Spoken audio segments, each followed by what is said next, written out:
यह वीडियो उन साधकों के लिए है जो मंत्र के रहस्य को समझना चाहते हैं और उन्हें सिद्ध करना चाहते हैं। लेकिन मैं शुरू में ही कह दूं कि उन साधकों को यह वीडियो बिल्कुल नहीं देखना चाहिए जो कुछ ही दूरी तक देखकर छोड़ देते हैं, क्योंकि यह वीडियो थोड़ा लंबा हो सकता है।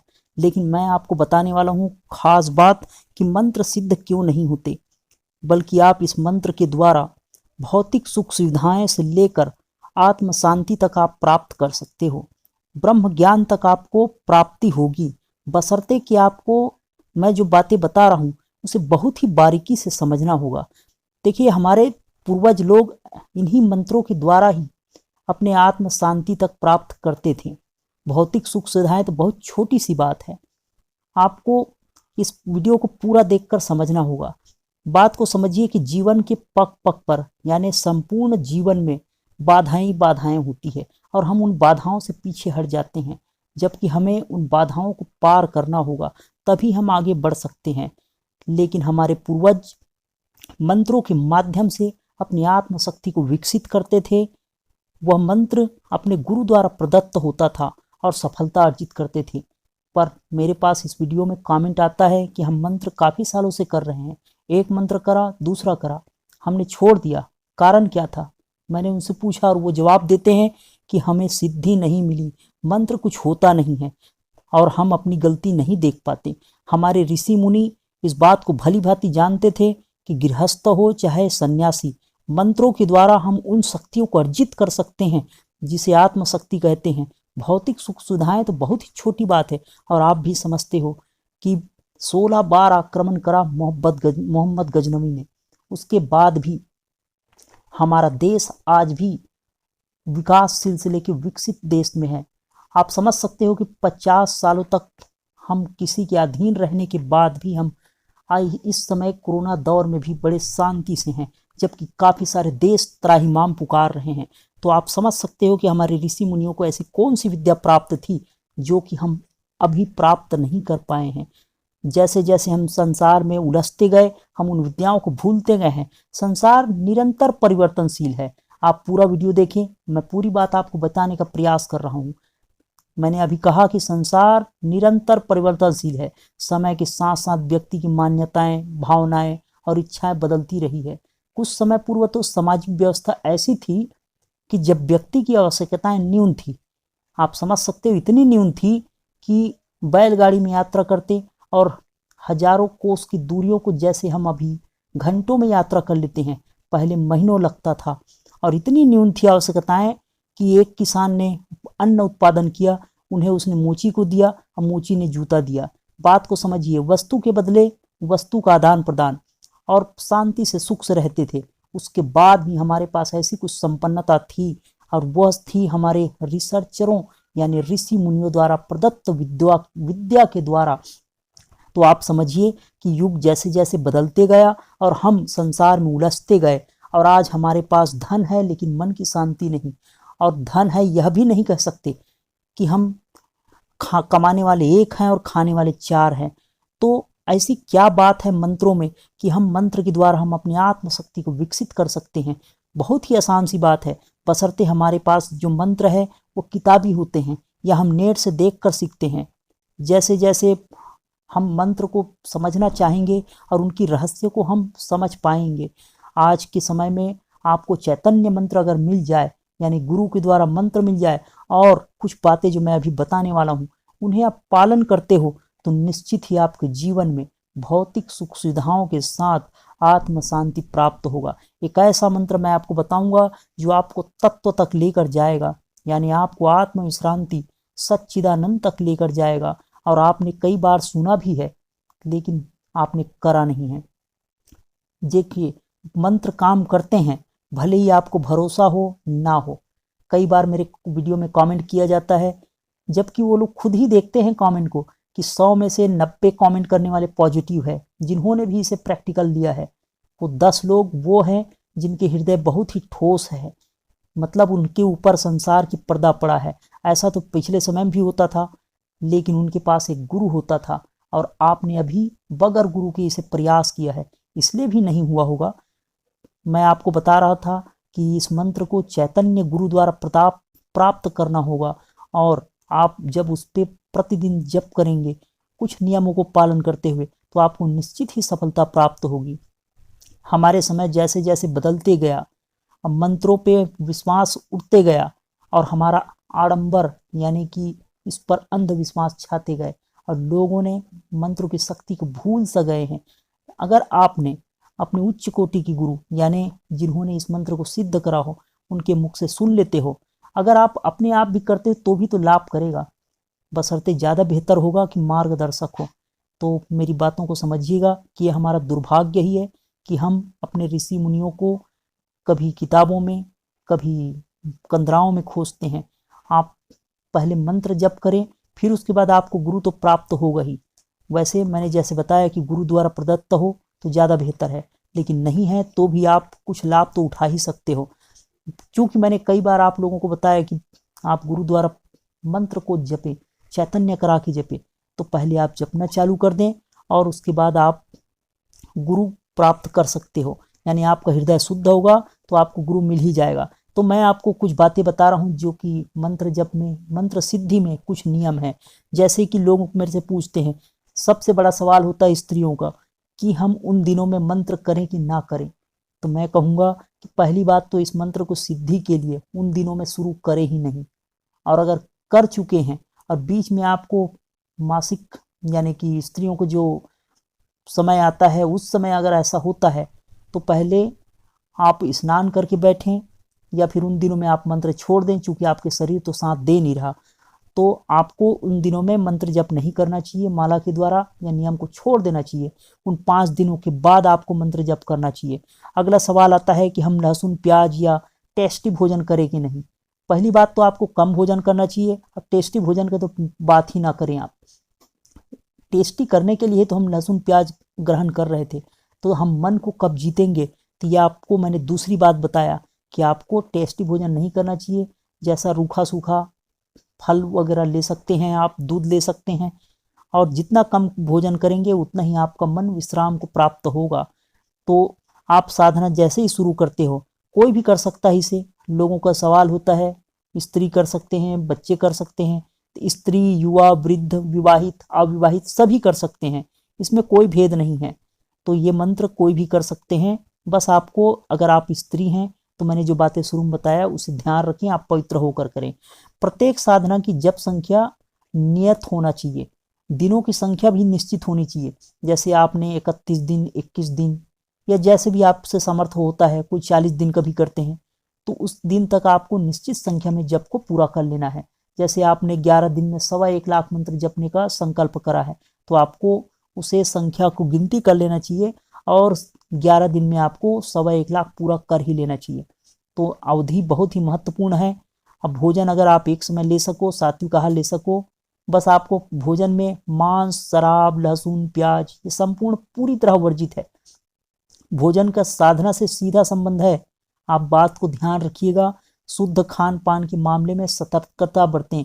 होटल में खाना तो यथासंभव बिल्कुल टाल ही दें, क्योंकि वहां पर शुद्धता का हम कह नहीं सकते कि शुद्ध है कि नहीं है, और बनाने वाला कैसे भाव से बना रहे हैं। तो आप भोजन को पूरी तरह से नियंत्रित करके भोजन लें और पवित्रता बनाए रखें। साधना संपन्न करते समय किसी भी प्रकार की वस्तु, जैसे साधना कर रहे हैं उसके बाद खा भी रहे हैं, आप जरा ध्यान रखेंगे, पहले साधना पूरी कर लें उसके बाद ही भोजन करें। तो आप मंत्र को निश्चित संख्या में करेंगे, भोजन मैंने आपको समझा दिया। और साधना काल में यथासंभव यानी आपको जैसे रजाई गद्दे का पूरी तरह से सेवन बिल्कुल नहीं करना चाहिए। आपको थोड़ा तपस्या करना चाहिए, मतलब भूमि में सोना चाहिए, लेकिन गर्म कपड़े बिछाकर। भूमि पर किसी भी प्रकार का बिछौना बिछा सकते हो। कई लोग पूछते हैं कि हमारे पास कुछ भी नहीं है, आपको सिर्फ गर्म कपड़े बिछाना है। कोई विशेष मैंने किसी जानवर की छाल नहीं कहा है, जिससे आपका ऊर्जा जो है भूमिगत ना हो जाए। साधना काल में ब्रह्मचर्य का विशेष ध्यान रखना चाहिए आपको। ब्रह्मचर्य पालन करने ते हो तभी सफलता मिलेगी, अदरवाइज आपको सफलता नहीं मिलेगी। आपको फिल्मी पत्रिकाएं, सिनेमा और स्त्रियों से लंबी बातचीत, चाहे स्त्री हो चाहे पुरुष, बात करने से आप कतराएं, बहुत ही कम बात करें, मौन रखें तो बहुत ही बेहतर है। साधना प्रारंभ करने से पूर्व आपको स्नान कर लेना चाहिए। कई बार मेरे पास लोग कमेंट करते हैं कि हमें स्नान करना चाहिए कि नहीं। अगर आप शरीर को पवित्र रखते हो तो मन भी पवित्र होगा, और मन पवित्र है तो आपकी साधना में भी सफलता मिलेगी। बीमारी की स्थिति में आप साधना शुरू ना करें, क्योंकि आप मन खिन्न है तो मंत्र कैसे करेंगे। और अगर आपको शरीर में साधना करते वक्त कुछ ऐसे फील हो, जैसे डरावने महसूस हो या कुछ गंदे विचार आए, तो आपको डरना नहीं चाहिए। आपको अपने इष्ट का, अपने गुरु का स्मरण कर लेना चाहिए और आपको साधना जारी रखनी चाहिए।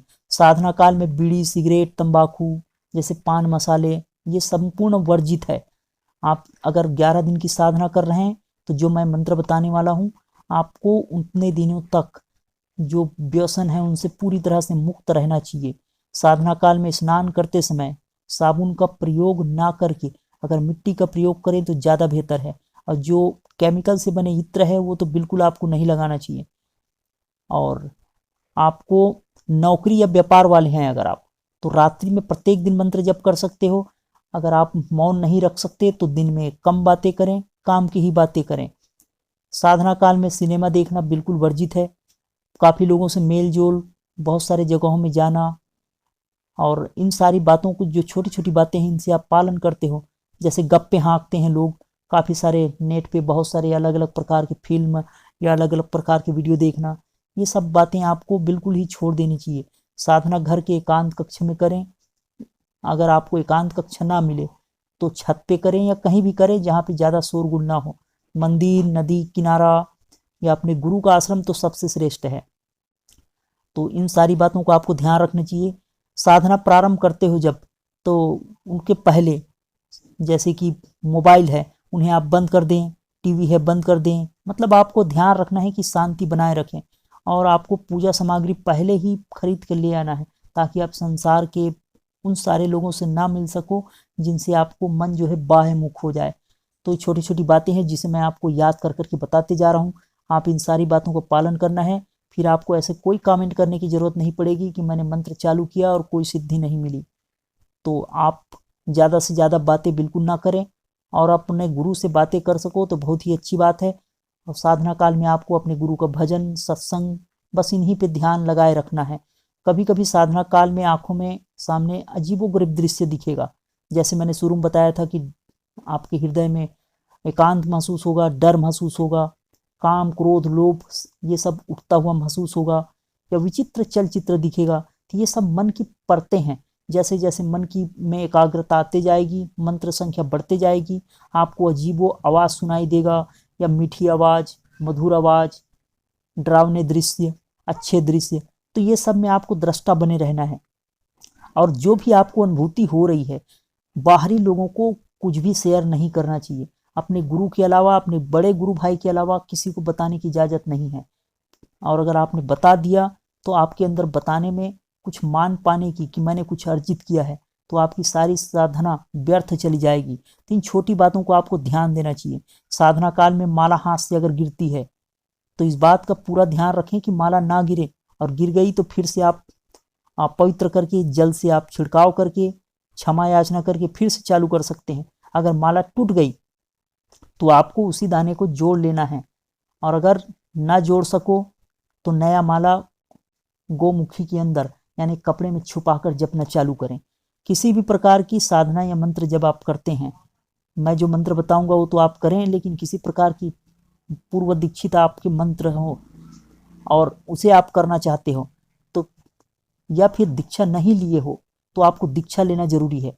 लेकिन आपने पहले से दीक्षा लिया है और उसे साधना करते हो, तो आपको ध्यान रखना है कि आपको उसी मंत्र का ही जप करना है। बार बार मंत्र को बदलने की जरूरत नहीं पड़ेगी। दीक्षा प्राप्त मंत्र को ही आपको विश्वास और श्रद्धा विश्वास के साथ करना चाहिए।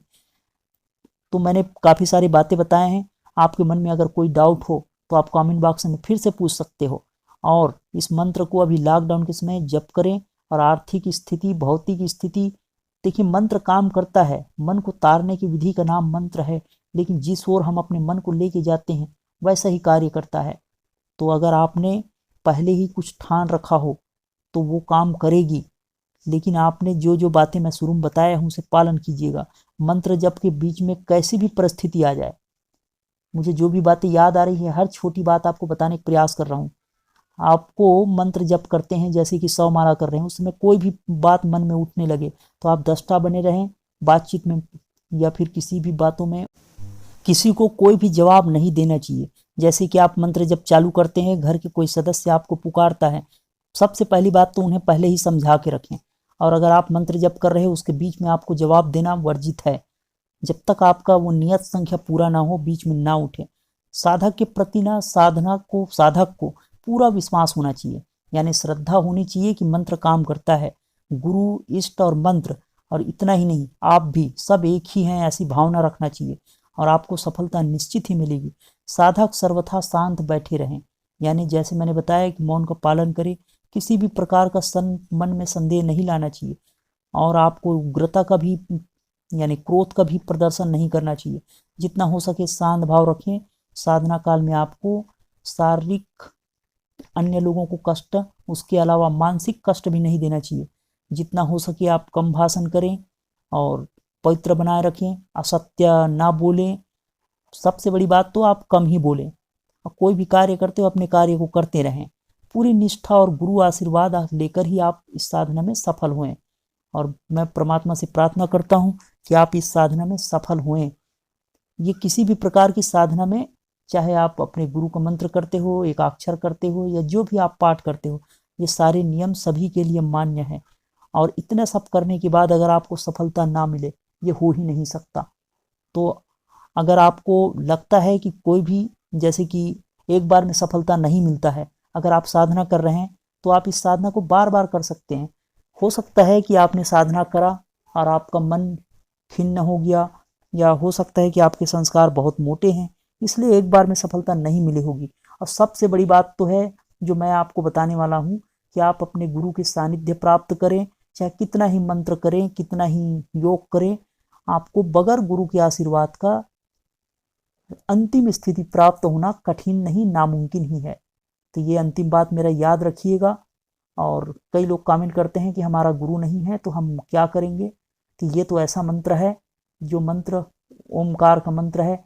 सॉरी, मैंने शुरू में बता नहीं पाया था, मैंने अंत में बता रखा है। फिर से आप सुनिए, ये मंत्र है ओमकार का मंत्र। आपको ओम ओम ओम की जप करना है। और इस मंत्र के बारे में जपने के लिए, डिटेल जानकारी के लिए, महामंत्र मेरे चैनल पर वीडियो है, टॉप में ही है, उसे आप देख सकते हो। वैसे ज़्यादा नियम नहीं है, बस माला से आपको इसे ओम ओम ओम की जप करना है। और मैंने संख्या भी बता दिया है, 1.25 लाख का आप चालू कर सकते हो, और ज़्यादा करना है तो ज़्यादा संख्या आप ले सकते हो। बस निश्चित संख्या रखनी है, जैसे 51 माला पर डे करते हो सुबह शाम, तो 51 माला करते रहें, और 21 दिन, 41 दिन, जैसा भी आपने नियम बनाया है, और आपको सफलता निश्चित ही मिलेगी। तो अब आपको कोई भी कमेंट करने की ज़रूरत नहीं पड़ेगी कि उन छोटी छोटी बातों को आपने नहीं बताया। तो महिलाओं के बारे में भी मैंने बता दिया है। कुछ साधिकाएँ मेरे से ये सवाल कर रहे थे कि लेडीज़ों के बारे में कुछ भी नहीं बताते हैं। तो वैसे किसी ने कोई मना नहीं किया है, अच्छे कार्य करने के लिए कोई मना नहीं करता, चाहे कोई भी स्थिति हो। लेकिन याद रखें, मन खिन्न हो, शरीर साथ ना दे। ये मैं माताओं के लिए बोल रहा हूँ। तो आप कैसे कर पाएंगे? तो आप मन को पवित्र कर लें, शरीर पवित्र कर लें, और मन खिन्न ना हो, तन भी दुख ना हो, और उसके बाद आप मंत्र जप कर सकते हैं। मतलब उन दिनों में मानसिक जप कर सकते हैं। तो मैंने काफ़ी लंबे बात किया है, और मैं आशा करता हूँ कि आप लोगों की बातें समझ में आई होगी। तो आप ये वीडियो देखें और साधना में आप सफलता अर्जित करें। मैं परमात्मा से प्रार्थना करता हूँ कि आप लोग साधना में सफलता अर्जित करें। और हमारे साधना शिविर में अगर आप आना चाहते हो तो आप कमेंट बॉक्स में कमेंट कर सकते हो, या हमारे व्हाट्सएप नंबर में मैसेज करके हमारे साधना शिविर में शामिल हो सकते हो।